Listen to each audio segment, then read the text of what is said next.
Naku, Ano ang sikreto ng mayayaman?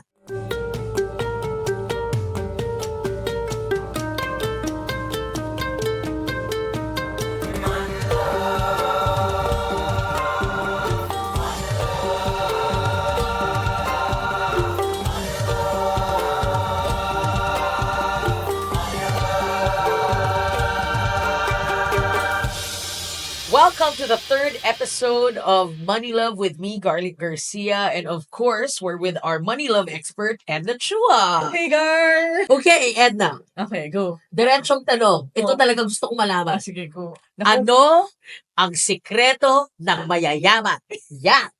Go. ikaw, what do you think? Well, based on the people I know who really are blessed, hard work is one. Really? Iba na yung mga trust fund babies, di ba? Taking away the trust fund Yes, babies, yung yeah. mga nagmana, iba yun. Yes. Di ba? Pero it's really hard work. It's really being smart. It's about delayed gratification. Those are the things I noticed. And they really save. And they only buy quality things. They don't buy a lot of the small abubots, little things that add up and become junk In your house. in the home, Yes. or in their closets. Mm. They really go for the quality item. Yeah. Hindi, kasi parang for me, like kunyari kasi, we were brought up, di ba we have those red envelopes, right? So, growing up, we were always told, pag angpao yan, we call it angpao. Pag binigyan ka ng angpao, yung pera na yan, you have to put it in the bank. Kasi that's lucky money. So, if it's lucky money, ibig sabihin, it'll grow and grow and grow. So, that is our belief. So, every time Christmas comes, we have 1,000 pesos, 500 pesos, lahat yan diretso sa bank. Kasi nga, swerte money. So, paglaki mo, meron kang pera, di ba? Pero, if you look at it from a different perspective, kaya ako may pera kasi nag-ipon ako from day one. It's not because it's lucky money, but because every time I have angpao, no matter how small that is, automatically it goes to my savings. So, at a young age, like kunyari, teach your children to save at a very young age. No matter how small. Kasi di ba, like the lolas would give 100 pesos, 200 pesos, di ba? Like ninongs would give allowance or, ganyan. Teach your children to save at a young age. Sa amin kasi, it's swerte yan, so don't spend the money. But, teach them to save however way you want it. Okay, so save starting from a young age is one. Yes. Ano pa ang sikreto ng mayayaman? From also my exposure to other people, I feel na parang, they're very hardworking. Yes, they don't spend nga, like what you said, they don't spend on the awards. I agree with that. And then they're so confident in themselves and their capacity to earn their self-worth that they don't need to buy the things that they don't need. Like a branded bag or, expensive clothes or jewelry. Diba? Parang they don't spend on these things because they're so confident in themselves. Kaya sila yumayaman lalo because they don't spend on the frivolous things. They just focus on the work because they love the work. And then they focus on that. So without even consciously saving, they are saving because they're so confident in themselves. They don't need to buy to be seen as sikat or magaling ako in everything that I can afford these things, right? So, I mean, for me, it's, di ba? Parang ganon. So, sa pagsikreto ng mayayaman, do not buy your confidence. So, Create your confidence. create your own confidence. Do not be reliant on money confidence. Okay. Ano pa ang sikreto ng mayayaman? Ano ba? Ikaw? Well, matipid. Yung totoo, ang dami kong kilalang mayamang kuripot. Joke. No. Pwede ba yun? Pero marami din namang mayamang super generous. Na- Like our favorite ate. Oh, let's not like say the name. But sobrang generous na talagang galing sa puso. But siguro that's also another thing. I was just telling Leah kasi about this na parang, I had this opportunity to help somebody. And then, that person, when I helped him, he was so grateful that it touched my heart and it made me so much joy. It gave me so much joy and my heart was filled with joy. And then, I started attracting that joy into my space. And guess what? I started creating, like receiving opportunities. Because when you're generous from the heart, there's no expectation of return, but it's the law of the universe. It will come back to you. Maybe not monetarily, it can come back to you, in terms of help, in terms of other energies, but it will come back. to you. Even if it's like, remember that in the Bible, right? Remember that person that gave like the 1 centavo siguro, pero Jesus was saying, yan ang gift. No matter how small it is, it brings you more blessings. So yeah, I love how you pointed that out because biblically it's written there, be a cheerful giver. Mm-mm. So it's not about the quantity of what you give, but it's about the quality of the heart. It's about the Yes. quality of the giving. Yes. So I love parang these biblical principles that actually really guide us even in the way we handle our Exactly. finances or how the way we interact with people when it comes to our finances. No, be a joyful giver. So I Exactly. love how you pointed out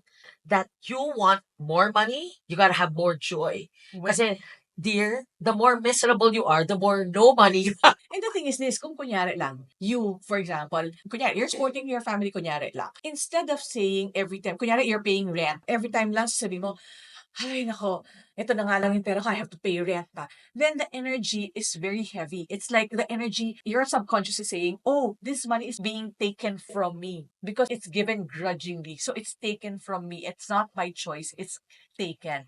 But if you have to pay the rent anyway, might as well shift the energy and say, you know, I'm so happy I have the money to pay for this beautiful house that my mom is staying at. And you know, it brings her so much joy. And that joy, ang sarap-sarap ng feeling. Do this, especially if it's heavy for you. Do this entire exercise to make you feel happily giving so that when you give, it's from a place of fullness. I love this. And actually, I practice the same principle. Don't laugh. Mm. Do you know that every time I swipe my credit card, Oo. kasi alam nyo guys, pag may credit card kayo, double-edged sword yan. Minsan, ay, bakit di tumalab, mapapahiya ka sa grupo, di ba? Or pag tumalab, ako, every time I swipe my card, automatically, thank you, Jesus. Thank you, Lord. Why? Because in my head, thank you, Lord, may pambayad ng card. Thank you, Lord, may pambayad dun sa ginastos mo na. Because technically, ang credit card, utang. Utang yun. Kailangan bayaran yun. What I love is every time I do it, thank you, Lord, may pambayad. Thank you, Lord, may pambayad. And even that, I find, nagkakaroon ng pambayad. And the thing is, I want to expound on that. A lot of people that, you know, I've interviewed and talked to na, you know, are very good with money. They never borrow what they do not have. That's another sikreto ng mayayaman. Don't borrow what you don't have or can't account for, can't pay for. Kasi di ba parang in other countries, that's their culture. Let's borrow money. Total, I'm gonna work naman eh. Eh, nung nag-pandemic, everybody's like, shucks, wala na akong pera. So what happens? Ang daming mortgages that were, wala na.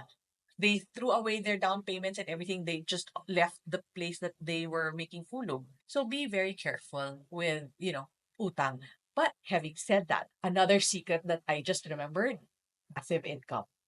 Right? Kasi like kunyari, there's a lot of condominiums, di ba, na parang pwede mo namang hulog-hulugan. So instead of, kunyari, ito yung sweldo mo. Remember, we were saying in earlier episodes, ito yung sweldo mo. So instead of, kunyari, magtabi ka for travel money, kunyari, hindi ka naman mahilig sa travel, why don't you make tabi and then make hulog-hulog?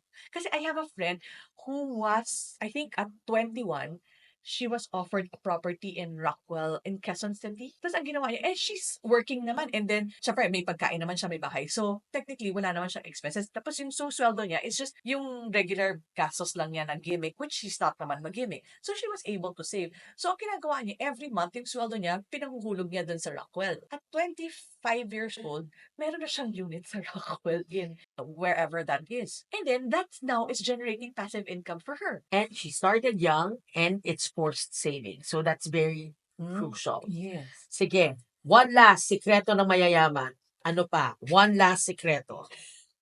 Hindi, wait. And also, when you, for example, when you have cash, di ba parang we convert to hulugan, kunyari, for a condo, don't think of it as a money loss. Think of it as a money converted to assets. Kasi you shift your mindset. It's not an expense. It's a shift. It's still money, but it's asset money versus cash money. I love that. And I think that's the real sikreto ng mayayaman. Most of the rich people that I do encounter, they're always about how to use their current wealth and invest it in something. It's about having an investor mindset. And it's not necessarily investing in a business. It can be investing in a property, something that generates money, anything that generates passive income. So what's passive income? Kahit wala kang gawin, kumikita ka. Kahit natutulog ka, kumikita ka. Yan ang gusto nating lahat. And sometimes, don't force yourself. Kasi, di ba, there are some principles wherein, oh, only entrepreneurs become rich. But if you're working for a company, you can't be rich. Ganyan. Release that from your space. You know why? Not everybody is made to be a businessman. And not everybody is meant to be somebody who works for a company. So, find out who you are and focus on that. Kasi I know this person wherein it's in their family na kailangan entrepreneurs tayo lahat. So, he tried to be an entrepreneur. Lahat ng ginawa niya palpak. And then sabi niya, okay, wala na akong choice. I need to work already. So, got hired by a company. Now he's doing very well. Because that is apparently that's where his swerte is. And then when he went to a feng shui person, apparently that's in his charts. Now if he works for somebody, he'll be more swerte than if he owns his own business. So now he's doing very well. Get out of that trap of thinking only entrepreneurs make more money or only these kinds of people make more money. We all can create wealth. Listen to yourself. What is bagay sa akin? How do I want to generate wealth? And then do it. I love how you said that anybody can make money. Thank you so much, Edna. Guys, we learned so much in this special three-part series, and I hope it got to answer such integral questions that you and I have about money. And today we now know anybody can have money, anybody can make money, and anybody can keep money and grow their money. Such powerful principles that we can truly use in our daily lives. So, guys, it's time to save. Thank you, Garlic. Thank you. Appreciate it.